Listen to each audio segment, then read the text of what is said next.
तो मेरे प्यारे बच्चों, हम लोग क्या पढ़ रहे हैं? हम लोग पढ़ रहे हैं ट्रिग्नोमेट्रिक। और अभी खासकर हम लोग ट्रिग्नोमेट्री की ग्राफ पर बात कर रहे हैं। ट्रिग्नोमेट्रिक को ट्रिग्नोमेट्रिक फंक्शन क्यों बोला जाता है, फंक्शन का डोमेन क्या होता है, रेंज क्या होता है, इन्हीं सब बातों पर चर्चा हो रहा है। कोडोमेन क्या होता है वगैरह वगैरह। ठीक है, तो आज जो बच्चे कुछ कमेंट किए हैं उन बच्चों को मैं धीरे धीरे, अभी तो अपनी फैमिली छोटी है, 100-125 की फैमिली है, तो उनको तो मैं कम से कम यही बहाने उन्हें थैंक यू तो कह दूं। चंदन तिवारी हैं, झारखंड से, लिखते हैं you are best teacher, thank you so much Chandan ji. और लिखता है शशांक सिंह है, वो लिखते हैं बिहार से, amazing sir, thank you Shashank. Arun Pandey लिखते हैं it's great, thank you Arun. और अरविंद कुमार हैं, ये लिखते हैं आउटस्टैंडिंग, बहुत सही बहुत सही, बहुत थैंक यू। AK शर्मा हैं, लिखते हैं, ये हैं झारखंड से, ये लिखते हैं थैंक्स सर, इसका बहुत दिनों से इंतज़ार था, बहुत बहुत धन्यवाद। शुभम शुक्ला लिखते हैं बहुत अच्छा, thank you so much Shukla ji. And Rohan Roy लिखते हैं बहुत अच्छा, thank you so much. Ravishankar लिखते हैं प्रणाम सर, हाँ प्रणाम प्रणाम, मतलब खुश रहिए। मिथुन सिंह है, ये हमारा गांव का ही बच्चा है, वो लिखता है बहुत हार्ड, थैंक यू मिथुन। अभिषेक हैं, लिखते हैं sir your camera quality is not good, okay I will rectify it, है ना। तो धीरे धीरे काम सही होगी, फैमिली अभी छोटी है, हमारे पास भी अभी टीम छोटी है, इसलिए काम पूरी तरह से मैं सही नहीं दे पाता हूँ, या कुछ कमी ज़रूर होती होगी, लेकिन धीरे धीरे सब सही हो जाएगा। गौरव कश्यप लिखते हैं superb sir, thank you so much Gaurav. और अजीत लिखते हैं गर्दा उड़ गया सर, बहुत सही बहुत सही, बहुत बहुत धन्यवाद, थैंक यू सो मच। अब हम लोग पढ़ते हैं किसके बारे में? अभी हम लोग पढ़ रहे हैं, हम लोग पढ़ रहे हैं ग्राफ के बारे में ना, ये ग्राफ पढ़ रहे हैं, ठीक। तो ऐसा करते हैं कि ये इस ग्राफ के बारे में जानते हैं कि आखिर ग्राफ को फंक्शन बोला जाता है तो क्यों बोला जाता है, ग्राफ को फंक्शन क्यों बोला जाता है, ये सब बातों पर तो हम लोग पिछले लेक्चर में चर्चा कर लिए। अब हम लोग यहाँ पर देखते हैं, उसी चीज़ को थोड़ा सा रिवीजन करते हुए sin x का ग्राफ देख रहे हैं। किसका? sin x का ग्राफ देख रहे हैं, और इसी का हम लोग डोमेन की बात कर रहे हैं और रेंज की बात कर रहे हैं। तो डोमेन क्या होता है? x का वैल्यू, रेंज क्या होता है? y का वैल्यू, इनपुट आउटपुट, ठीक। x एक्सिस ये है, इसका इक्वेशन क्या होता है? y बराबर 0। y एक्सिस ये है, y एक्सिस का इक्वेशन x बराबर 0, ठीक। क्यों x एक्सिस का इक्वेशन y बराबर 0 क्यों होता है? क्योंकि x एक्सिस पर y में दूरी 0 होती है, y में डिस्टेंस नहीं होती, इसलिए y कोऑर्डिनेट क्या लिया जाता है? 0, ठीक। और ये y एक्सिस को लिखते हैं x बराबर 0, क्योंकि इसकी इस लाइन पे x में दूरी क्या होता है? 0 होता है, सही है। तो ये हो गया अपना क्या? डोमेन हो गया x belongs to real number. Domain किसको कहते हैं? हमने बताया था कि जितने दूर में x, यदि समझिएगा पूरी साफ बातों से, कि जितने दूर में ये, या जितने लेंथ में इस रियल नंबर का, हम साफ समझो ना, कि जितने दूर में या जितने लेंथ में ये ग्राफ ट्रेवल करता है x एक्सिस पर, बताइए ये x एक्सिस पर कितना ट्रेवल कर रहा है? ये हर जगह है ना, ये हर जगह। एक्स एक्सिस को ये मत समझ लेना कि ये कट करना, इसका भी डोमेन क्या है? ये एक्स एक्सिस है ना। कल ही ने बताया था कि अगर कोई फंक्शन ऐसे है, देखिएगा ऐसे, ठीक है, तो ये एक्स एक्सिस है और ये है वाई एक्सिस। अब क्या ये एक्स एक्सिस को कट कर रहा है? नहीं ना। तो एक्स एक्सिस को नहीं कट कर रहा है, तो कुछ बच्चे लोग अपने कंफ्यूजन सोच लेते हैं। एक्स एक्सिस मतलब इसके सामने वाला, देखिए ना, यहाँ से ये x बराबर अल्फा है और ये x बराबर बीटा, तो x बराबर अल्फा से बीटा क्या हो गया? इसका डोमेन हो गया, ठीक है। और मान लीजिए कि ये है अपना कुछ भी मान लेते हैं, ये दूरी, तो ये जो दूरी, इतनी जो दूरी है, इसी में ग्राफ है y एक्सिस में, है ना। y एक्सिस का दूरी कितना है? इतना। और x एक्सिस का दूरी कितना है? इतना। इसको हम लोग डोमेन बोलते हैं और इसको रेंज बोलते हैं, इसको रेंज बोलते हैं। ये सब तो हम लोग जानते हैं कि इसको हम लोग क्या बोलते हैं, डोमेन बोलते हैं, और इसको रेंज बोलते हैं। आया बात समझ में? तो हमको ये हम देख पा रहे हैं कि इसका जो डोमेन है वो क्या है, पूरा रियल नंबर है, क्योंकि ये तो खत्म हुआ नहीं ना, इसीलिए डॉट डॉट बनाया गया है ना। ये खत्म हुआ ही नहीं है ना, ये इंफिनिटी तक जाते जाएगा। फिर ये क्या होगा, ये इसी तरह से ये जाते जाएगा कहाँ तक, प्लस इन्फिनिटी तक, ये इधर माइनस इन्फिनिटी तक। इसीलिए हमने लिखा कि डोमेन इसका क्या है, पूरा रियल नंबर। और डोमेन मतलब एक्स का वैल्यू कहाँ से कहाँ तक एक्सेप्ट करेगा, एक्स के जगह पर किसी भी रियल नंबर को पुट कर दोगे तो साइन का वैल्यू क्या होगा, डिफाइन होगा। सही है, कोई दिक्कत नहीं। अब रेंज याद है ना, रेंज क्या बोले कि y में दूरी कितना तय कर रहा है। तो आप ये आसानी से देख पा रहे हैं कि ये y बराबर किसका लाइन है, ये जो लाइन है y बराबर -1 है, और ऊपर जो लाइन है वो y बराबर 1 है ना। तो ये ग्राफ y में y एक्सिस के दूरी पर देखिए कि कितने में है, y बराबर 1 से लेकर के y बराबर -1 से लेकर कर y बराबर 1 तक है। इसका मतलब इसका रेंज कितना हो गया, -1 से 1। फिर हमने कहा कि इसका पीरियड 2π है। पीरियड करने का मतलब पीरियोडिक ना, कि ये कितने देर बाद रिपीट करता है।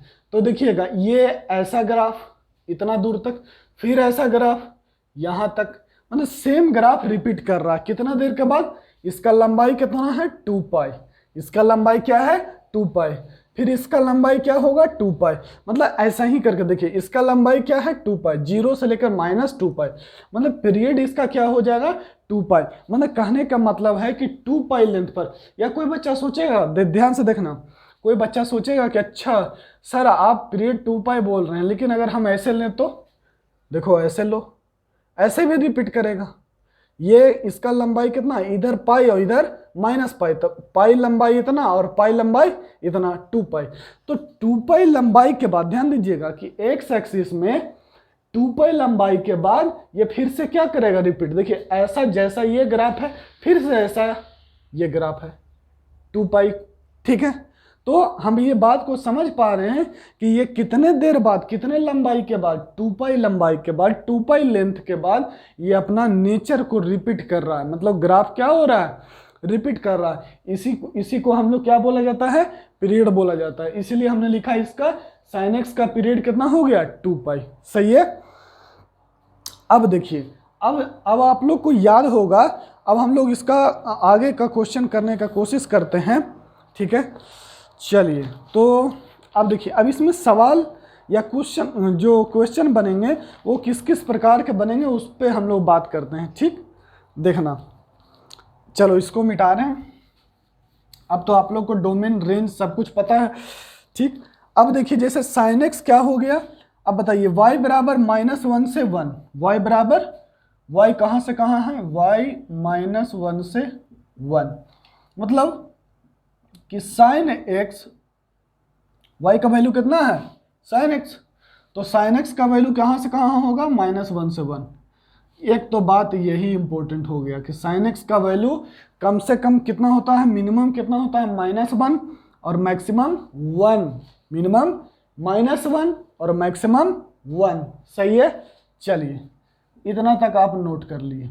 ठीक, अब आपसे पूछें कि sin स्क्वायर x का वैल्यू क्या होगा, sin स्क्वायर x आपको याद है ना। अब बताइए, इसी संख्या -1 से 1 के बीच में कौन लाई करता है, sin x।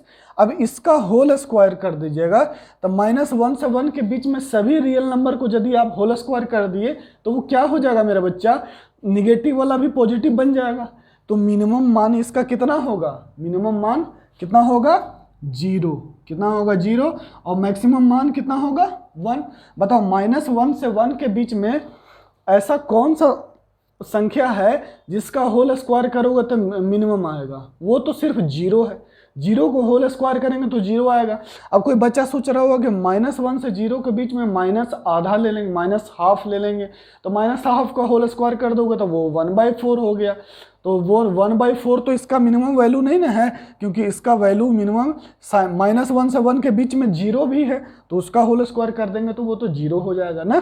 तो ये सब सिखा चुके हैं आप लोगों को इनइक्वलिटी में, फिर से ये बता रहे हैं। तो इसका मिनिमम वैल्यू कितना हो जाएगा, 0 और 1। ठीक, अच्छा अब आपसे पूछें, ये तो दूसरा बात हो गया, ठीक सही है। देखिएगा अब हम आपसे पूछे कि modulus of sine x, modulus of sine x, sine x का जैसे ही मॉड लेते हैं तो मॉडुलस क्या करता है कि किसी भी निगेटिव नंबर को पॉजिटिव बना देता है। बताइए -1 से 1 के बीच में सभी संख्या को मॉडुलस क्या करेगा, पॉजिटिव बना देगा। पॉजिटिव जैसे ही बनाएगा तो -1 से 1 सब संख्या पॉजिटिव बना दिया, -1 से 1 जितना भी रियल नंबर है सबको वो पॉजिटिव बना दिया। तो बताइए सबसे छोटा वैल्यू कौन हुआ, सबसे छोटा वैल्यू जीरो हो रहा होगा। क्यों, क्योंकि -1 से 0 को तो मॉडुलस सब पॉजिटिव कर दिया ना, तो इसका भी मिनिमम वैल्यू कितना होगा, 0 होगा, और मैक्सिमम वैल्यू कितना होगा, 1 होगा। तो ये एक तीसरा पॉइंट। देखिए ये सब याद नहीं करना है, ये सब आप लोग को समझ, अगर आप इनइक्वलिटी अच्छे से पढ़े हैं, इनइक्वलिटी आप अच्छे से पढ़ें तो आपको आसानी से ये सब बात समझ में आ जाएगा। ठीक, अब आपको ध्यान दीजिएगा कि अगला पॉइंट क्या है। ठीक, अब हम लोग, ये तो इनइक्वलिटी की बात थी, अब थोड़ा सा इस पे बात कर लेते हैं इक्वलिटी पर। जैसे साइन का वैल्यू 0 कहाँ होता है, ठीक है, हम क्या बताए थे कि ग्राफ जहाँ पर एक्स एक्सिस को कट करता है वहाँ पर वैल्यू उसका 0 हो जाता है। देखिए तो एक्स का वैल्यू, जैसे हम आपको यहाँ फिर से याद दिला दे रहे हैं, देख लीजिए कि मान लीजिए ऐसे कोई ग्राफ है, ऐसे कोई ग्राफ है। अब आपसे हम पूछ रहे हैं, या ध्यान दीजिए ऐसे, ठीक, ये लीजिए यही कोई कर्व है, या पूरा बना दो ना भैया, लो बताइए आपको फंक्शन का वैल्यू कैसे देखने के लिए बोले हैं। आपको बोले हैं कि एक्स एक्सिस पर जाओ, मान लो कि एक्स बराबर यहाँ पे अल्फा है, और ये इसके सामने ऐसे परपेंडिकुलर लाइन ड्रॉ करो। ठीक है, आपने परपेंडिकुलर लाइन ड्रॉ किया, अब यहाँ जहाँ पर ये टच कर रहा है उसके सामने वाला वैल्यू होता है। ठीक, लेकिन यहाँ पर तो डोमेन भी वही है और ग्राफ को भी टच कर रहा है। क्या बोल रहे हैं कि एक्स एक्सिस ऐसे इस लाइन पे आइए और इसके परपेंडिकुलर ऊपर जाइए। ठीक, और जब ग्राफ को टच कर गया ना, आप यहाँ पर आ जाइए। कहाँ पर आ जाइए, यहाँ पर आ जाइए। आ गए तो आपने देखा कि x बराबर अल्फा है तो y का वैल्यू कितना आ गया, कुछ आ रहा होगा, जो भी आ रहा होगा है। तो ये तो देखने का तरीका। और हम आपसे पूछे कि यहाँ पर कितना वैल्यू था, यहाँ पर जाएंगे और रुक जाएंगे, इसमें यहाँ कट कर गया तो, और इसके सामने वाला वैल्यू होगा वही क्या हो जाएगा, फंक्शन का वैल्यू हो जाएगा। बताइए कोई दिक्कत, सही है। अगर आपसे हम पूछें कि यहाँ पर इसका वैल्यू क्या होगा, आप यहाँ इसके सामने जाएंगे ऐसे, यहाँ पर कर्व को टच किया, कर्व को क्या कर रहा, टच कर रहा, इसके सामने वाला पॉइंट क्या हो जाएगा, फंक्शन का वैल्यू। ठीक, सही है। अब देखिए जैसे, अब इसी को जैसे हम आप लोग को याद दिला देते हैं कि साइन एक्स का जो ग्राफ होता था, ये साइन एक्स का जो ग्राफ है यहाँ से यहाँ तक है 0 से 90 डिग्री के बीच में। चलिए इसको बड़ा बना लीजिए, इसको जूम कर दीजिए और ये बड़ा बना लीजिए, यही है 90 डिग्री। साइन 90 कितना होता है, देखिए साइन 90 1 होता है। साइन 90 क्या होता है, 90 डिग्री पर ऐसे ऐसे गए, ये ग्राफ को यहाँ टच किया और ये टच किया, और इसका मान कितना है 1।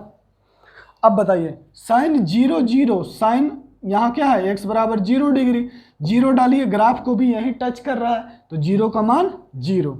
फिर आते हैं 30 डिग्री पर, लीजिए 30 डिग्री, x बराबर 30 डिग्री, x बराबर 30 डिग्री डालिएगा तो साइन 30 का मान कितना होता है 1/2।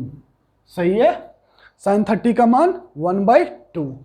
ठीक, अब 45 पर आइए, 45 कितना हो गया, x बराबर 45 डिग्री, 45 डिग्री पर मान इसका कितना होता है 1/√2। और फिर आ जाइए किस पे, साइन 60 पे, ये देखिए x बराबर 60 डिग्री, अब बताइए साइन 60 का मान यहाँ पर देख रहे हैं ना, फंक्शन का वैल्यू कैसे देखा जाता है, क्या कर रहे हैं, एक परपेंडिकुलर डाल रहे हैं, ये यहाँ पर कितना हो गया √3/2। अब आप लोग समझ गए होंगे, अगर कर्व नीचे रहेगा तो कर्व अगर नीचे रहेगा, जैसे ऐसे कर्व रहेगा तो यहाँ से ऐसे ऐसे जाएंगे और यहाँ पर ऐसे कट करेगा, और इधर नहीं जाएंगे, इसका वैल्यू हम y में इधर देखेंगे ऐसे। आया बात समझ में आ गया कि फंक्शन का वैल्यू कैसे देखा जाता है, कोई दिक्कत नहीं, ठीक। तो इसलिए ग्राफ इंपॉर्टेंट है कि जो भी जेई मेन और एडवांस के बच्चे तैयारी करने वाले हैं वो ज़्यादातर क्वेश्चन को ग्राफ से बनाने का कोशिश करेंगे तो वो बहुत आसानी से हल हो जाएगा।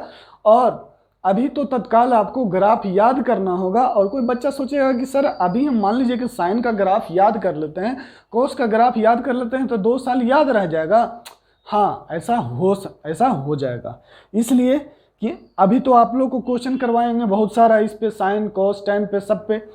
फिर जब हम फंक्शन पढ़ाएंगे 12th में तो पूरा ग्राफ पढ़ाएंगे, पूरा ग्राफ, पूरा जितना ए से लेके जेड तक यूज होगा ना वो पूरा ग्राफ बता देंगे, ठीक ना, कि कैसे ग्राफ को पढ़ा जाता है, ग्राफ बनाया जाता है। तो अभी तो हम लोग छोटे छोटे पार्ट को, छोटे छोटे हिस्सों को धीरे धीरे देखने का कोशिश कर रहे हैं, आपको समझाने का हम कोशिश कर रहे हैं, ठीक। आगे बढ़ते हैं, चलिए अब देखिए तो साइन का वैल्यू 0 कहाँ पर है, जहाँ पर ये एक्स एक्सिस को कट कर रहा है, साइन 0। फिर कहाँ पर इसका y का वैल्यू देखो, y का वैल्यू 0, तो देखो ध्यान से x बराबर 0 पर y का वैल्यू कितना है 0।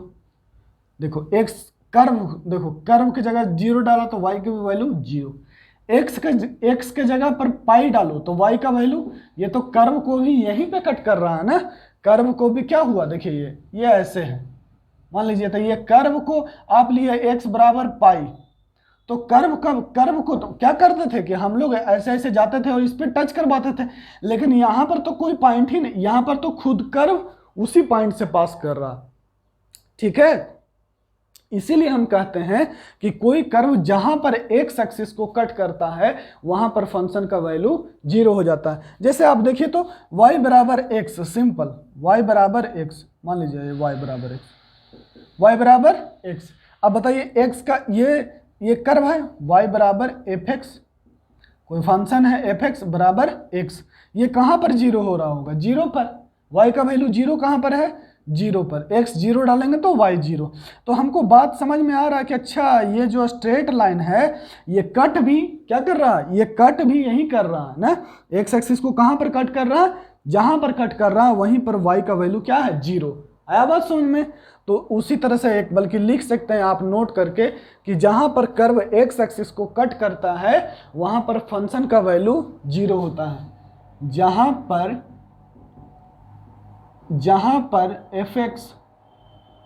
fx और y, इसको क्या बोला जाता है y भी बोला जाता है, एक्स एक्सिस को कट करता है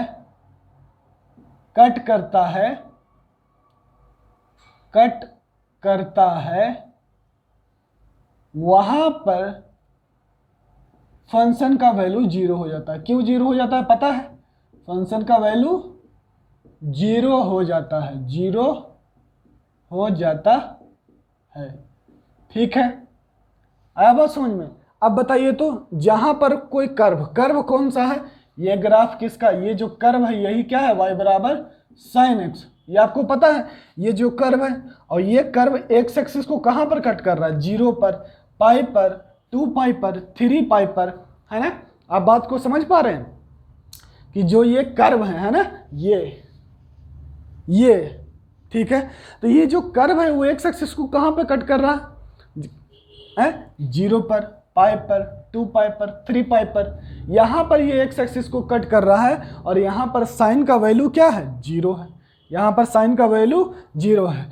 तो आपसे हम पूछें, ध्यान दीजिएगा, आपसे हम पूछें कि साइन x बराबर 0 कब, साइन x बराबर 0 कब, जब x बराबर बोलिएगा 0, फिर पाई, फिर 2 पाई, फिर 3 पाई, उसी तरह से माइनस पाई, माइनस 2 पाई, माइनस 3 पाई, इधर माइनस इन्फिनिटी तक चला जाएगा और इधर प्लस इन्फिनिटी तक चला जाएगा। तो 0 पाई, 2 पाई, 3 पाई, माइनस पाई, माइनस 2 पाई, माइनस 3 पाई।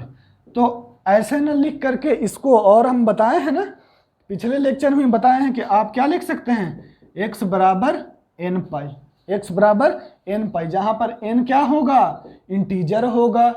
सही है, तो लिखेंगे क्या, लिख लेंगे कि sin x बराबर 0 when x belongs to n pi, n belongs to integer. ये आंसर, ये एक पॉइंट आ गया। ठीक, आया वो समझ में। चलिए, तो ये हो गया, ये कहना था, इसको लिखें पहला, इसको लिखें दूसरा, ये तीसरा, ये चौथा, और ये पांचवा, ये छठा, और ये सातवां। ठीक है, सही है। अब आठवां की बात करते हैं। अब देखिए, तो साइन का वैल्यू 1 कहाँ है, साइन एक्स का वैल्यू 1 कहाँ है, तो देखिए कहाँ पर है, x बराबर पाई/2 ले लीजिए, तो यहाँ पर जाइएगा तो इसका वैल्यू कितना है, ये कितना है, y बराबर 1, ये y बराबर 1 का ना लाइन है। इस पॉइंट को बल्कि लिख सकते हैं आप लोग 0,1, इस पॉइंट को क्या लिख सकते हैं आप लोग, 0,-1। ठीक है ना, तो ये पूरा y बराबर -1 है। ये कितना दूरी, देखिए यहाँ से इसका कितना दूरी है, हर जगह 1, तो y बराबर 1। इसका दूरी x एक्सिस से कितना है, -1, तो y बराबर -1। तो देखिए पाई/2 पे मान इसका 1 है, फिर किस पे है, 5 पाई/2 पे मान इसका 1 है। एक में 4 जोड़े तब 5 आया, है ना, 1 पाई/2, इसको क्या लिखें, 1 पाई/2, 1 गुना पाई/2, फिर कितना है, एक में कितना जोड़ देंगे तब 5 हो जाएगा, 4, 5 पाई/2 पर 5 पाई/2 पर साइन का वैल्यू कितना है, 1। देखिए यहाँ पर ऐसे जाइएगा और ये कर्व को यहाँ पर टच करेगा, आप इसके सामने वैल्यू देखेंगे कहाँ पर, तो ये भी 1। सही है, फिर ऐसा कुछ आगे 1, 5, फिर 9 पाई/2, फिर देखिए ये किधर है, -3 पाई/2 पर भी मान इसका क्या है, 1 है ना, -3 पाई/2 पर है, फिर -7 पाई/2 पर है।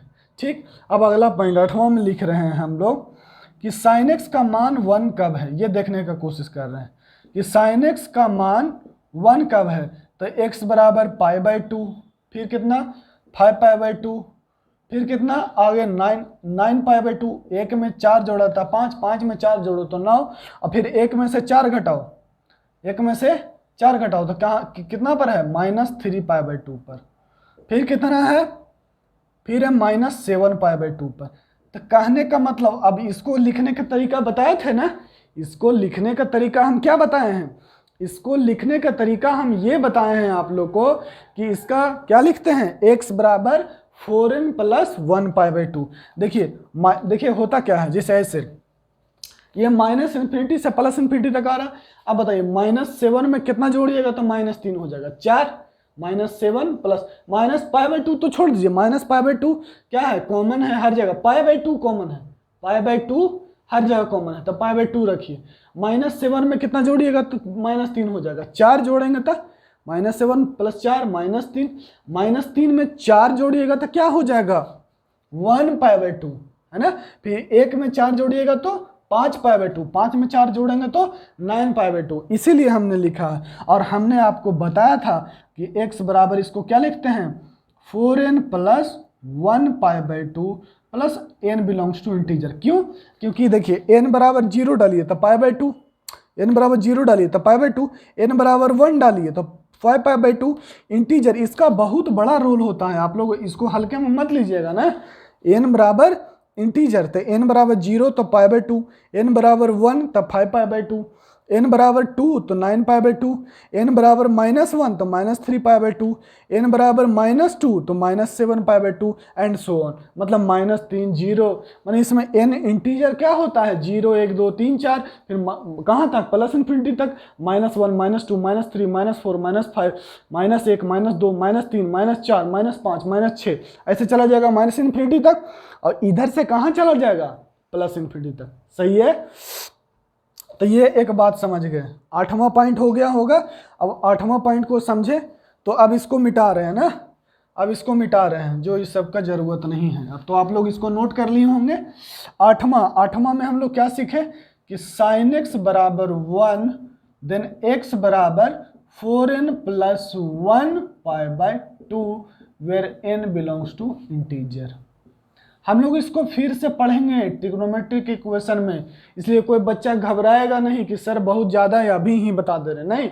ये ग्राफ हमें दिख रहा है ना, ये दिख रहा है कि ये पाई बाय 2 पे मान 1 है, 5 पाई बाय 2 पे मान इसका 1 है ना, इसीलिए अभी लिखवा दे रहे हैं। ये सब चीज़ों को हम लोग ट्रिग्नोमेट्रिक इक्वेशन में फिर से पढ़ेंगे, लेकिन जब यहाँ ग्राफ में साफ साफ नज़र आ रहा है तो हम लोग क्यों न जाने, हैं?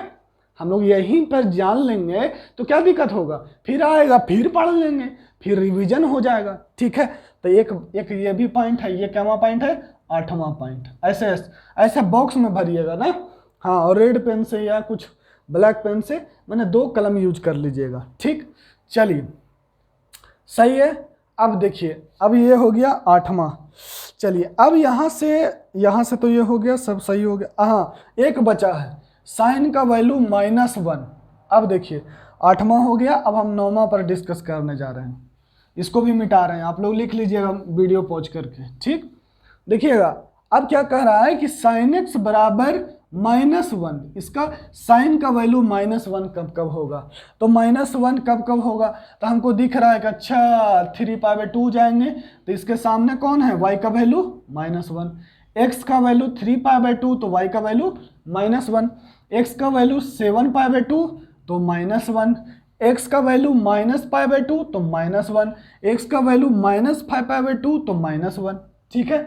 तो sin x बराबर -1 होगा कब, जब x बराबर क्या क्या आया, यहाँ से शुरू करते हैं -5, देखो -5 पाई बाय 2 पर क्या है, इसके सामने आए, ग्राफ को यहाँ टच किए और इसके सामने देखें, इसके सामने देखें, है ना, इसके सामने देखें तो कितना आया -1। तो यहाँ से शुरू करते हैं -5 पाई बाय 2, फिर कितना है, फिर है -पाई बाय 2, फिर कितना है, ना हाँ -पाई बाय 2, फिर कितना है 3 पाई बाय 2, फिर कितना है 7 पाई बाय 2, है ना। और यही चीज़ को हम लिखने के लिए क्या बताए थे आपको पहले, इसको odd multiple of pi by 2 भी बोला जाता है। उसी तरह से आपको लिखने के लिए बताए थे कि x बराबर 4n - 1 पाई बाय 2 लिखते हैं, जहां पर इसको क्या बोला जाता है, n बिलोंग्स टू इंटीजर। क्या बोलते हैं, n बिलोंग्स टू इंटीजर। अब n के जगह 0 रखिए तो -पाई बाय 2, n के जगह पर 1 रखिए तो 3 पाई बाय 2, n के जगह पर 2 रखिए तो 7 पाई बाय 2, है ना। इस तरह से इंटीजर n के जगह पर क्या रखना है, इंटीजर रखना है। इसको हमेशा ऐसे ब्रैकेट में रख के डालिएगा, है ना। इंटीजर क्या होता है आपको पता है। अब -5 क्या आएगा, n बराबर -1 डालेंगे तो -5 पाई बाय 2 आ जाएगा। आया वो समझ में। इसी तरह से हम लोग जो भी वैल्यू इधर चाहते हैं आगे अनंत तक जाएगा तो वो अब कितना लिखते रहेंगे भाई, 7 पाई बाय 2, फिर कितना होगा 3 4 7 4 7, देखिए 3 4 7 और 7 4 11 पाई by 2, 15 pi by 2, 19 pi by 2, 23 pi by 2, फिर घटाते जाइए, है ना। यहाँ से घटाइए, 3 से घटाइएगा तो 3 में से 4 जाएगा था -1, -1 में से 4 जाएगा था -5, -4 में -5 में से 4 जाएगा था -9। आया बात सुन में। तो ये क्या हो गया, इस तरह से अनंत तक जाएगा इसका, इधर क्या होगा अनंत तक और ये भी अनंत तक। जैसे यहाँ पर ये कैसे लिखें, डॉट डॉट लिखें, तो यहाँ पर फ्रेश लिख लीजिएगा इसको कि sin x बराबर -1, sin x बराबर -1, ठीक है, sin x बराबर -1 और तो x बराबर क्या हो जाएगा 4n - 1 pi by 2 for n belongs to integer. और इसको ऐसे बॉक्स में लिख के अच्छे से घेर दीजिएगा, ठीक है। हाँ सही है। अब देखिए ये चीज़ हो गया। अब हम लोग कुछ बातें जो हैं इसलिए सीख ले रहे हैं ताकि अभी हो सकता है कुछ चैप्टर में यूज हो जाए, कुछ क्वेश्चन आ जाए, ऐसा एक आध क्वेश्चन भी आ जाएगा तो हम लोग को कम से कम फॉर्मूला लिखा हुआ रहेगा। तो हम लोग कॉपियाँ आप लोग पीछे पलट के देख लीजिएगा ना कि अच्छा sin x बराबर 1 होता है तो x n के फॉर्म में, n के रूप में लिखा हुआ रहता है, तो रूप में रूपा को लिख दीजिए यहाँ पर, है ना। कौन है Rupa, 4n + 1 × pi by 2 where n belongs to integer. कोई दिक्कत है, ठीक है।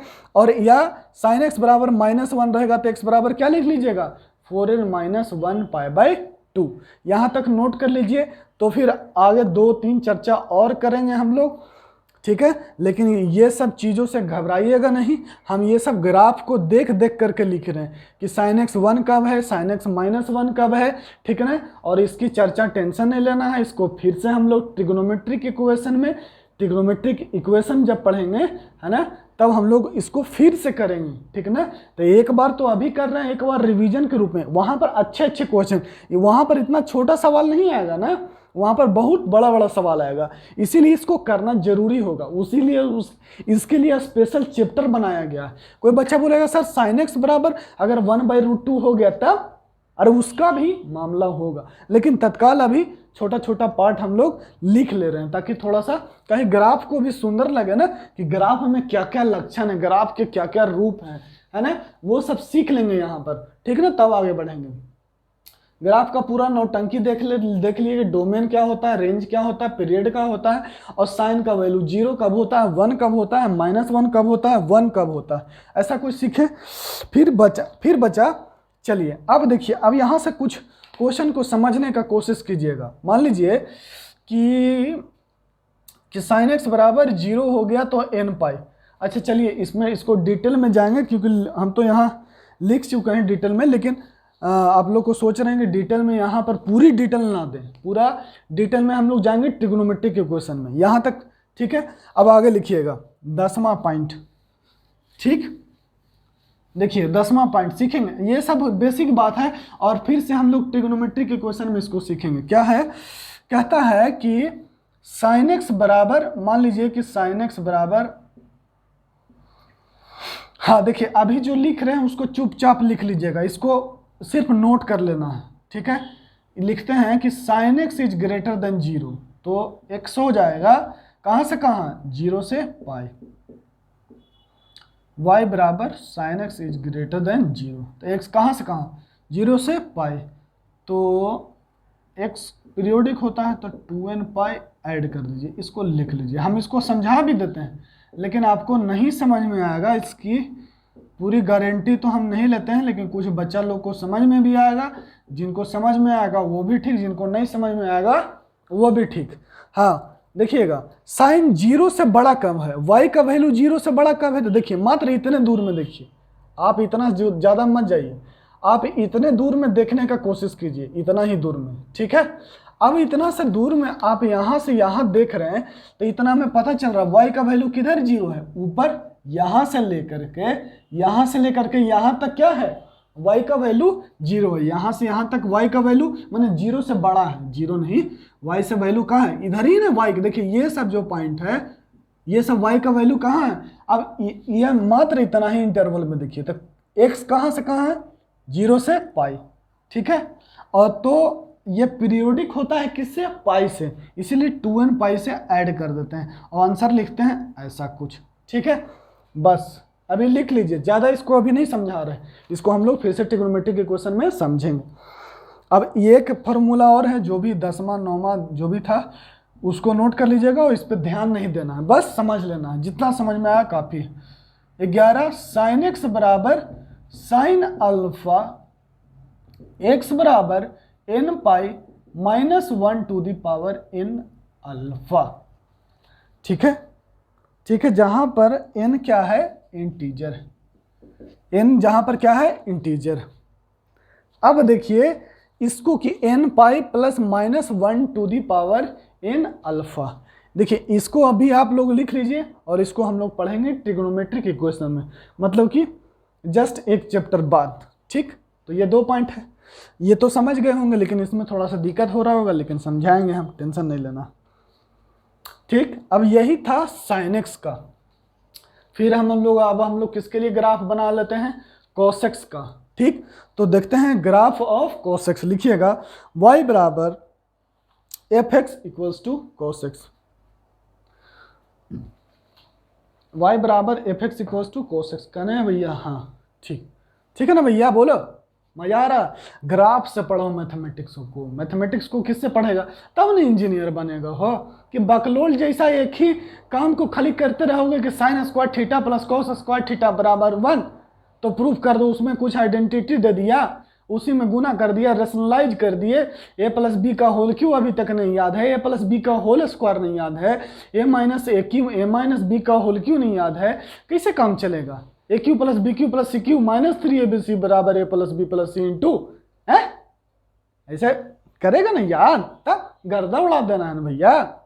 चलो, तुम लोग को बहुत ही अच्छा बनना है, और दिमाग में हमेशा ये बात को रखना है कि जो जेई मेन और एडवांस के लिए पढ़ रहे हो ना, तो ग्राफ से ज़्यादा मैथमेटिक्स को पढ़ना ना। और ग्राफ हम बताएंगे, साला पूरा हिंदुस्तान का मैथमेटिक्स का ग्राफ बना देंगे तुम लोग के लिए, ठीक ना? लेकिन पढ़िएगा, टेंशन नहीं लेना है।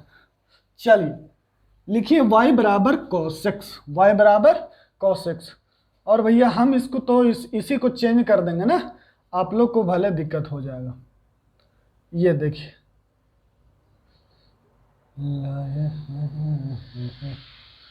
अब इसको y बराबर ये है ना, लिखिए y बराबर cos x, graph of cos x, cos x है ना, cos x, cos मतलब कोसाइन, ठीक है। ये y बराबर 1 है, y बराबर 0 है, ठीक है, सही है सही है। ये लो ये लो, ये देख रहा है ना, हम बना रहे हैं ग्राफ, टेंशन मत लो, बस तुरंत इसको मिटा तो लेने दो। हाँ, तो y बराबर cos x, तो cos 0 का मान बताना तब तक तुम लोग। cos 0 कितना होता है? 1 होता है। cos 30 कितना होता है बताना? √3/2। cos 45 कितना होता है? 1/√2। और cos 60 कितना होता है? 1/2, ठीक है। और cos 90 कितना होता है? cos 60 तो होता है 1/2, और cos 90 0। फिर से cos 0 1, cos 30 √3/2 है ना, और cos 45 1, और cos 60 1/2। cos 45 1/√2, cos 60 1/2, ठीक है। ये लो, ठीक है। चलो, बाद बाकी है, इस सब से हम लोग को कोई शिकायत नहीं। देखिए अब इसका जो cos का ग्राफ हम बना रहे हैं, ठीक है। देखिए cos का ग्राफ यहाँ -π/2 है ना, ये लो, π/2 को साले को नीचे लिखो, -π/2, ये लो,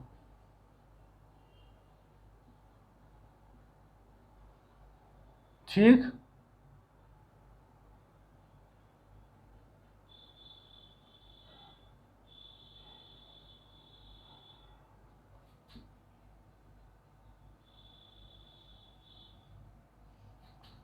ये लो, ये अच्छा कि तुम इतना जो मुस्कुरा रहे हो, क्या बात है जो मुझसे छुपा रहे हो, समझ रहे हो ना? ये ठीक है, ये मामला जाएगा, और ये मामला जाएगा, और कहाँ से है ना, ये ऐसा कुछ चला गया। अब इसी तरह से इसको भर दो इधर, ये -π/2, तो ये -π।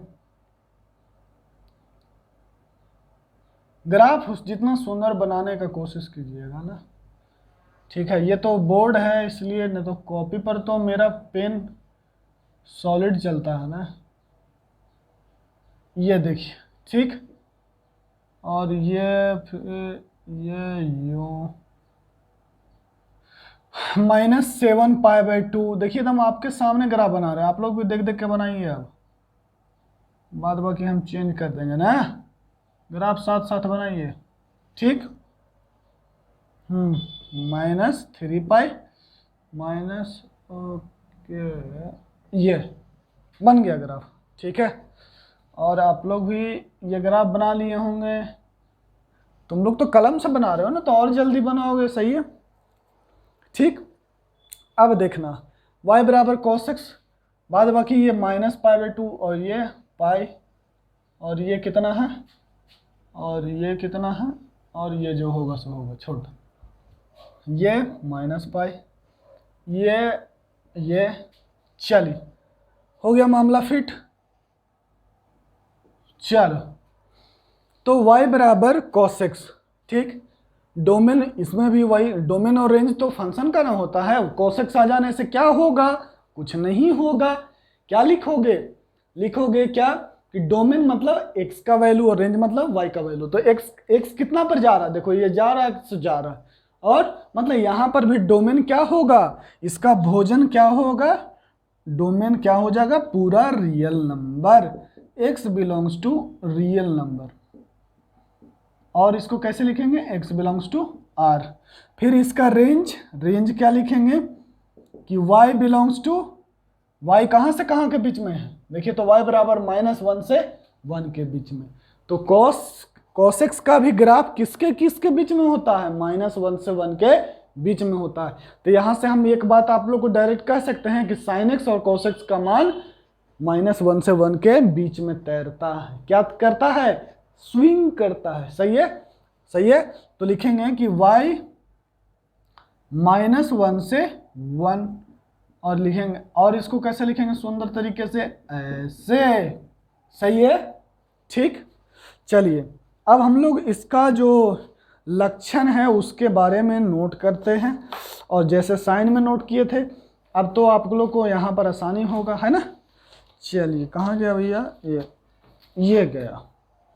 हाँ, आज हम लोग 3 ही ग्राफ देखेंगे। तो डोमेन हो गया, रेंज हो गया, पीरियड कितना होगा, ध्यान से देखो। अब ये यहाँ से कोई बच्चा इसका पीरियड बताएगा, बताओ कैसे बताएगा, अपने से सोचो कि इसका लक्षण कब रिपीट कर रहा है। लक्षण देखो मतलब ग्राफ कितना देर बाद, तुम ग्राफ को देखो, डोमेन मत देखना।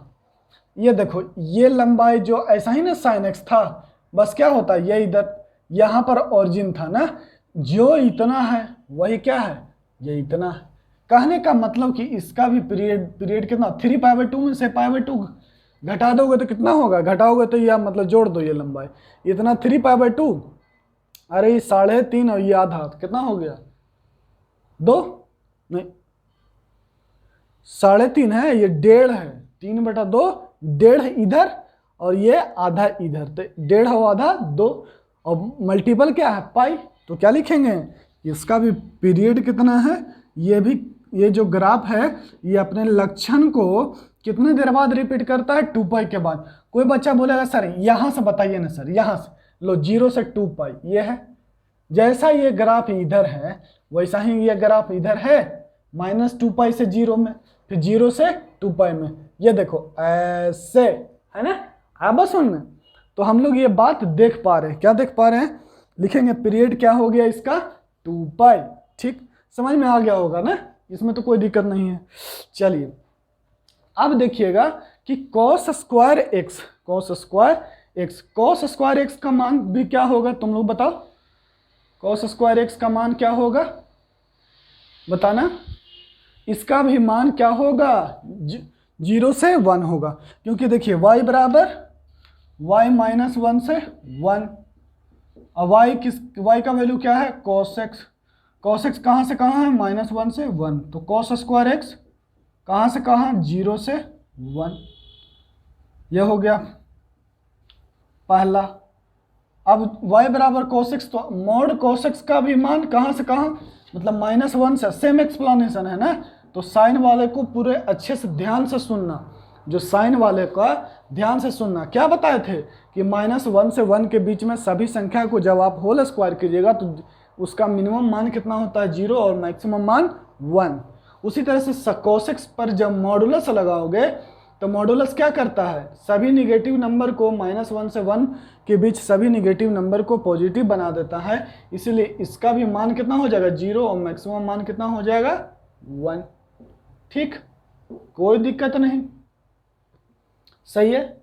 तो ये पहला और ये दूसरा, पहला मैंने ये हो गया कैमा, लिख लो, पहला, दूसरा, तीसरा, और ये चौथा, और ये पांचवा। छठा, छठा क्या है कि cos x बराबर 1। सबसे पहले cos x बराबर 1, 1 कब कब है, cos का वैल्यू 1, देखो 0 पर डाले तो cos का वैल्यू 1, cos 0 1। अब अपने से समझ में आ रहा है ना कि कैसे कैसे ग्राफ पर cos का वैल्यू देखते हैं या किसी फंक्शन का वैल्यू देखते हैं। cos 0 1, cos 2 पाई है ना, 2 पाई 1, फिर 4 पाई, यहाँ 3 पाई तो यहाँ 4 पाई है ना, हाँ 4 पाई तो 1 है ना। तो इस बात को समझ में आ रहा है कि cos x का मान कहाँ पर होगा 0, फिर कहाँ पे मान -2 पाई -4 पाई है ना, 0 2 पाई 4 पाई है ना, और फिर -2 पाई -4 पाई।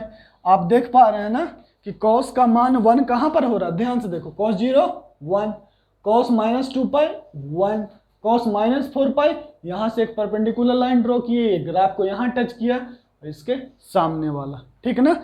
अब हर बार बच्चा सोचेगा कि सर इतना ही, इतना सारा नहीं, जैसे तुमसे जनरल ग्राफ बनाने के लिए बोले तो y बराबर cos x का कैसा ग्राफ बनाओगे, ऐसे लो, यही ग्राफ हो गया। आया बात समझ में, तुम बस खाली अब जितना जरूरत है तुमको तो अब आता है ना कि अच्छा ये जीरोया, जो जीरोया है x बराबर जीरोया, यहाँ पर ये उठा हुआ रहता है ना, और साइन क्या रहता था पता होना चाहिए कि ये सिमेट्रिक ग्राफ होता है, कॉस सिमेट्रिक होता है। बताइए तो, अगर ऐसे ऐनक रख दीजिएगा इधर का, देखिए तो यहाँ पर ऐनक रख दीजिएगा तो इसका जस्ट उल्टा ग्राफ इधर बनेगा कि नहीं, लेकिन क्या साइन में ऐसा था, देखिए साइन कैसा था, देखिए ये अब यहाँ पर तो ऐसा इमेज रखिएगा तो इसका इमेज ऐसा होना चाहिए था ना, ऐसा, लेकिन ऐसा तो होता नहीं है। साइन क्या होता है, सिमेट्रिक नहीं होता है, कॉस सिमेट्रिक होता है, याद रखिएगा ये सब बातों को। अब ग्राफ के मेथड से आप लोग मैथमेटिक्स को पढ़ रहे हैं तो खोपड़ी को थोड़ा सा हमेशा सतर्क रखिए और सावधान रखिए कि मतलब कि जैसे ही ग्राफ पढ़ रहे हैं तो मिरर, रिफ्लेक्शन, कहाँ पर कौन सा value, domain, range, x axis पर कितनी दूरी तय कर रहा है ग्राफ, वाई एक्सिस पर कितनी दूरी तय कर रहा है ग्राफ, ये सब बातों को हर समय दिमाग में चलते रहना चाहिए आपको। ठीक, आगे बढ़े, समझ में आ गया ना। तो ग्राफ का देखिए, क्योंकि अगर ये ऐसा देखिए, ऐसे मिटा दीजिए इधर लेफ्ट वाले साइड को, यहाँ पर एक ऐनक रख दीजिए यहाँ पर, तो ऐसा जो ये मिरर इमेज, इसी का ना मिरर, अगर एक ऐनक रखिएगा तो इधर ग्राफ बताइए तो ऐसा ही ना बनेगा, इसके जस्ट ऐसे ऐसे। तो सिमेट्रिक वाई होता, वाई एक्सिस के अबाउट कॉस सिमेट्रिक होता है, साइन नहीं होता। ऐसा कुछ खोपड़ी में पहले से होना चाहिए ना। अब ऐनक रखने के लिए भी हम ही बताएंगे हो, ठीक ना। चलिए, वो बच्चा यादव का आप लोग जानते हैं ना, वो क्या कि पैसा डबल करेंगे तो कैसे करेंगे, आईना रख देंगे तो पैसा डबल हो जाएगा। तो वो सब चीज़ों को कनेक्ट किया कीजिए ना, आप लोग देखते होंगे थोड़ा बहुत हंसने खेलने के लिए, ठीक। हाँ चलिए, cos x बराबर 1 हो गया तो x बराबर कितना हो गया, 0 2 पाई 4 पाई, तो x बराबर क्या लिखेंगे 2n pi where n belongs to integer. तो लिखेंगे cos x बराबर 1 वेयर x बराबर 2n pi where n belongs to integer. ये हो गया अपना कैमा पॉइंट है पांचवा, ये हो गया छठा हो गया cos x बराबर -1। cos x का मान -1 कब है, सो देखिए cos x का मान, इसको मिटाएं, इरेज करें इधर को, ठीक है। cos x का मान -1 देखना, पहले -1 देख लीजिए, तब तक ला कोई बच्चा लिख लेगा। -1 देखिए, -1 यही ना, 0, -1, ठीक है, ये लो। तो पाई पर मान है कि इसका -1, फिर कितना है 3 पाई पर, फिर -पाई पर, फिर -3 पर, -3 पर, ऐसे इसका मान ऐसे, मतलब ये और ये, ठीक। ये बात समझ में आ गया आपको। तो लिखिए क्या लिखोगे आप, लिखोगे, अब इसको मिटा रहे हैं ना, अब लिखोगे क्या, यह है 7 नंबर। 7 नंबर क्या हो जाएगा, cos x बराबर -1, कब x बराबर बोलना पाई, 3 पाई, फिर -पाई, फिर -3 पाई, तो डॉट डॉट डॉट इसी तरह से वो चलता जाएगा, ये चलता जाएगा इधर, तो x बराबर इसी को क्या लिखते हैं 2n + 1 pi where n belongs to integer. n का वैल्यू 0 रखो तो पाई, n का वैल्यू 1 रखो तो 3, n का वैल्यू -1 रखो तो माइनस पाई, n का वैल्यू कितना रखेगा -2 रखेगा तो -3 पाई। मतलब इस तरह से ये हो गया। तो अगला बार क्या लिखेंगे cos x बराबर -1 वेन x बराबर 2n + 1 pi where n belongs to integer, ऐसे लिख लेंगे। ठीक है, आया बात समझ में, कोई दिक्कत? सही है। अब देखिए, अब ये सब जो डॉट डॉट है इतना, अब इतना न लिख करके इसको शॉर्ट में लिख दिए ना कि x बराबर 2n + 1 पाई। अब कुछ बात समझ में आ रहा है ना कि वो क्यों बताए थे 2n + 1 पाई, 4n + 1 बाई क्या 4n + 1 × π/2, वो सब बताए थे ना कि इसी को क्या लिखते हैं ऑड मल्टीपल ऑफ पाई, और इसको क्या बोला जाता है ऑड मल्टीपल ऑफ पाई। अब ऑप्शन में आपको डायरेक्ट नहीं बोलेगा कि आंसर ये नहीं देगा पाई, है ना, ओहो, क्या लिखेगा वहां पर ऑप्शन में देगा odd multiple of pi, even multiple of pi. तो आपको याद रहना चाहिए कि 2n + 1 को क्या कहते हैं ऑड कहते हैं। क्यों? इसको 2 से भागा देगा तो कितना रिमाइंडर बचेगा 1, भागा देगा, देखो 2n + 1 भागा दो, 2 से भागा देना है तो कितना से मल्टीप्लाई करेगा n से, तो 2n खत्म, प्लस प्लस माइनस खत्म, और 1 रिमाइंडर बच गया कि नहीं 1। तो जिसमें रिमाइंडर 2 से भाग देने पर रिमाइंडर 1 बचता है उसको ऑड नंबर कहते हैं, ऑड हो गया। आया बस समझ में। अब देखो सिर्फ 2n रहता तो 2n को 2 से भागा देगा तो नहीं लगेगा, n बार में कट जाएगा 2n, ये लो क्या हो गया, ये इवन नंबर है, जो 2 से कट जाए वो इवन नंबर है। फिर हमने बोला कि 4n + 1 क्या होता है, एक ऑड नंबर होता है, तो 2 से भागा, देखो 2n से गुना कर देगा, कितना से, तुम लोग के जो बेसिक भागा है, 2 दूना 4n, ये खत्म, ये प्लस प्लस माइनस और 1 रिमाइंडर 1 बच गया। तो क्या होता है किसी भी संख्या में, किसी भी संख्या को 2 से भाग देने पर अगर रिमाइंडर 1 बच जाएगा तो वो कैसा इंटीजर होगा, ऑड इंटीजर होगा। ठीक है, उसी तरह से 4n - 1 है ना, 4n - 1 तो रिमाइंडर कितना बच रहा -1, -1 बचे या रिमाइंडर या 1 बचे तो वो कैसा संख्या होगा, ऑड होगा। ठीक है, सही है। जैसे -3 को 2 से भागा दो, तो अच्छा निगेटिव नंबर में आप लोगों को पता है कि 2 से कैसे भागा देते हैं, 2 देखो, लेकिन रिमाइंडर तो हमेशा पॉजिटिव होता है, ऐसा कुछ, रिमाइंडर इज ऑलवेज पॉजिटिव। तो 2 से गुना कर दो ना, 2 से गुना करो तो 2 दूना 4, जोड़ दो तो कितना आया रिमाइंडर 1, ऐसे भी कर सकते हैं। एक खोपड़ी सोचना, और जो बच्चा, छोड़ दो इसको, मिटा दो, अभी नहीं बच्चा, तुम लोग तो जोड़ घटाव गुना भागा जानते हो ना, किसी से पूछना या अपने दोस्तों से, या जो तुम्हारे बच्चे हो, तुम्हारे जो अगल बगल जिनको आप शिक्षक हो उनसे जानते हो, या कि अगर निगेटिव नंबर में अगर किसी संख्या से भाग देंगे तो रिमाइंडर कैसे निकालते हैं। पॉजिटिव वाला तो तुम लोग जानता है, लेकिन निगेटिव वाला वो आप लोग भी तो कुछ काम कीजिए, जो पहले पढ़े हैं 9वां 10वां 8वां 7वां में, वो तो रखना पड़ेगा ना। हाँ, अक्सर ये होता है ना, बच्चे लोग 8वां तक टेबल को याद रखते हैं, मल्टीप्लिकेशन डिवीजन, और 9वां से सब भूलना शुरू कर देते हैं, है ना, क्योंकि सब फिर वो आ जाता है, वो क्या क्वाड्रेटिक आने लगता है, मतलब सिर्फ आधा थ्योरी आने लगता है, फिर कॉन्ग्रुएंस पढ़ने लगते हो तुम लोग, है ना, तो फॉर्मूला और टेबल भूलने लगते हो, मैंने पहाड़ा भूलने लगते हो, और क्या कहते हैं फॉर्मूला भूलने लगते हो। ठीक, चलो ये हो गया।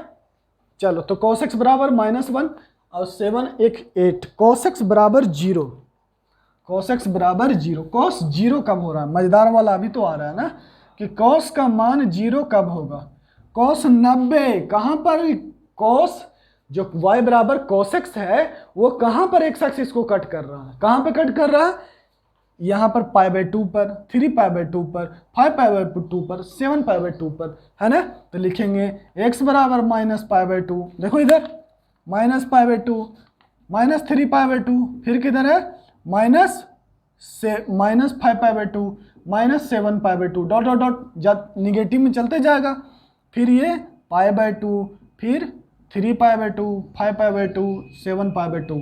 तो इसी को क्या लिखते हैं, x बराबर 2n + 1 π/2, 2 where n belongs to integer. तो लिखेंगे cos x बराबर 0, क्या लिखोगे, cos x बराबर 0, cos x बराबर 0 वेयर वेन x बराबर 2n plus 1 pi by 2 where n belongs to integer. बताइए, देख रहे हैं एक ग्राफ है, उसका लक्षण कितना सारा है ना। ठीक, चलिए ये लिखिए। अब दो फार्मूला लिखवाएंगे जिसको आप लोग को बस याद कर लेना है, ठीक है। हाँ, जिसको जैसे cos x, अब इस बार हम पूछें कि cos का मान 0 से पाई बाई 2 में cos, देखिए जैसे यह लिख लीजिए। उसके बाद हम लिख रहे हैं एक सवाल, उसको देखिए। लिखता है कि cos x is greater than 0, तब आंसर क्या होना चाहिए। ठीक, ये सवाल है। cos 0 से 2 पाई में देख लो, मात्र इतना दूर में, कहाँ से कहाँ है, कहाँ से कहाँ, कब है 0 से 2 पाई, पीरियड कितना होता है 2 पाई। तो 0 से पाई देखो, तो cos का वैल्यू 0 से बड़ा कब होगा, 0 से पाई बाई 2 में, है ना। अरे भैया यहीं पर ना x को ऐसे ऐसे मिलाओगे तो यहाँ होगा, यहाँ तो मिलाओगे तो नीचे चले जाओगे, तो यहाँ तो cos का वैल्यू निगेटिव हो गया ना, यहाँ पर cos का वैल्यू निगेटिव हो गया। और 0 से 2 पाई में मात्र देखो, 0 से 2 पाई में, क्योंकि पीरियड कितना होता है 2 पाई, और उसमें हम लोग 2n पाई ऐड कर देंगे। अभी उतना मत सीखना, बस इतना सीखो कि 0 से 2 पाई में, तो यहाँ से फिर यहाँ तक। इसका मतलब है कि x कहाँ, देखिए ये जिसको समझ में आ रहा है ठीक है, नहीं समझ में आ रहा है तो ट्रिग्नोमेट्रिक इक्वेशन में अभी हम लोग ग्राफ मेनली पढ़ने आए हैं। क्या पढ़ने आए हैं, ग्राफ। ये सब तो हम आप लोग को क्या, वो क्या कहते हैं कि जैसे नहीं होता है कि आपको कभी कभी आप खाना जरूरी है, भोजन करना जरूरी है, तो आप सोते रहते हैं तब भी माँ आपको खिलाते रहती है। नहीं, आपको हम जगा रहे हैं ना कि देख लो, अच्छा ऐसा ऐसा मटेरियल आगे आने वाला है, ट्रिग्नोमेट्रिक इक्वेशन में आगे आने वाला है, ठीक है ना। इस चैप्टर में ये सब का कोई यूज नहीं है, टेंशन नहीं लेना, ठीक है ना। हाँ, अगर एक आध जगह यूज भी आ जाएगा तो पीछे कॉपी पलट के देख लेंगे कि cos का मान 0, तो एक्सवा के जो वैल्यू है, एक्सवा का वैल्यू क्या लिखते हैं 2n प्लस पाई बाई 2, जहां पर n का हो जाता है इंटीजरवा, ठीक है, सही है। तो क्या लिखेंगे, x कहां से कहां, 0 से पाई बाई 2 में इसका मान ऊपर है, क्या है, ऊपर है, तो 0 से पाई बाई 2 यूनियन फिर कहां से कहां, 3 पाई बाई 2 से 2 पाई, 3 पाई बाई 0 से 2 पाई में देखना, इसी में 2n पाई ऐड कर देंगे, इसी में 2n पाई ऐड कर देंगे, तो 2n pi plus pi by 2 और यूनियन, सब में 2n पाई ऐड कर दे रहे हैं। बस देखो सब में 2n पाई जोड़ा जा रहा है ना, क्यों जोड़ा जा रहा है इसके लिए टेंशन नहीं लेना है अभी, ठीक है ना, कि सर ऐसा क्यों लिख रहे हैं आप इतना लंबा चौड़ा, बस लिख लीजिए, है ना। इसको हम लोग पढ़ेंगे, इसी का एकदम स्पेशल चैप्टर ही है, ठीक। और एक और फॉर्मूला, ये था कैमा था, ये था नौमा और ये 10वां। चलो 10वां नंबर क्या है, देखिए ये सब जो पॉइंट अंदर में लिखवा रहे हैं, ये ग्राफ को पढ़ने का तरीका बतला रहे हैं। इसलिए कोई बच्चा देखेगा तो ये मत सोचेगा सर बहुत टफ चीज़ बता दिए हैं, है ना, ऐसा कुछ नहीं। क्योंकि कभी कभी बच्चे कह देते हैं कि सर अभी इतना ज़्यादा पढ़ा दे रहे हो, समझ में ही नहीं आता, ठीक है ना। अभी ग्राफ को ऑब्जर्व करके सिर्फ लिखिएगा ना, ग्राफ को ऑब्जर्व, खाली बोल देंगे कि सर ऐसा है, देखो बाबू रे ऐसा ऐसा ग्राफ हुआ होता है, ये 0 होता है, पाई बाई 2 होता है, पाई होता है, तो उससे मज़ा नहीं ना आएगा। ऑब्जर्वेशन अभी बहुत सारा चीज़ है इसमें, मात्र इतने में बहुत सारा चीज़ है, लेकिन हम ज़्यादा जानना नहीं चाहते, चल जाएंगे तो फिर लालच में नहीं पढ़ना चाहते हैं ना, फिर आपका समझ खत्म होने लगेगा, इसीलिए, है ना, आप नहीं समझ पाइएगा, अभी बहुत सारा बात है। 10वां नंबर है, इसलिए 10वां नंबर क्या कहता है कि cos x बराबर cos अल्फा। देखिए ये फॉर्मूला लिख रहे हैं, ये जनरल फॉर्मूला है ना, cos x बराबर cos अल्फा। तो ओहो, इतना ये स्मेल करता है ना मार्कर कि क्या बताएं, इसी से वो हर समय मैं अपना नाक रगड़ते रहता हूँ, इसी कारण वो स्मेल करते रहता है, वो ये नाक मतलब चिनचिनाते रहता है नाक, ठीक ना। x बराबर कितना हो जाएगा 2n pi plus minus alpha ना, plus minus alpha, where n belongs to integer. सही है, ये नोट कीजिए। ये था आपका sin x का ग्राफ और cos x का ग्राफ, ठीक है। फिर अब बच गया हम लोग का tan x का ग्राफ, फिर cot x का ग्राफ, फिर cosec x का ग्राफ, फिर sec x का ग्राफ। सही है, ज़्यादा टाइम तो नहीं चला गया, देख लेते हैं। हाँ हो गया है समय, 1 घंटा से ज़्यादा चला जाएगा ना। तो आज के लिए इतना ही, फिर अगले क्लास में हम लोग अब तो आप लोग को ये आदत हो गया ना देखने के लिए, आदत हो गया ये ग्राफ को देखने के लिए, ग्राफ में क्या कैसे कैसे वैल्यू देखा जाता है। अब अगले क्लास में हम लोग चारों ग्राफ को खत्म कर देंगे, ठीक है। देखिए इसलिए हम कोई भी पॉइंट स्किप नहीं कर रहे हैं, बहुत धीरे धीरे बता दे रहे हैं ग्राफ को, ठीक है ना, क्योंकि ग्राफ से सवाल आएंगे और आएंगे। मतलब ग्राफ से सिर्फ और सिर्फ मतलब आपको फील होता है मैथमेटिक्स पढ़ने का, ठीक है ना। तो अगले क्लास में, ऐसे तो हम सोचे थे कि tan x का भी ग्राफ बता दें, लेकिन फिर बहुत देर हो जाएगी, ठीक। तो आज के लिए 2 ही ग्राफ समझ लीजिएगा आप लोग, काफ़ी है। फिर हम लोग मिलते हैं कल अपने चारों ग्राफ के साथ। तब तक के लिए थैंक यू, धन्यवाद, थैंक यू सो मच।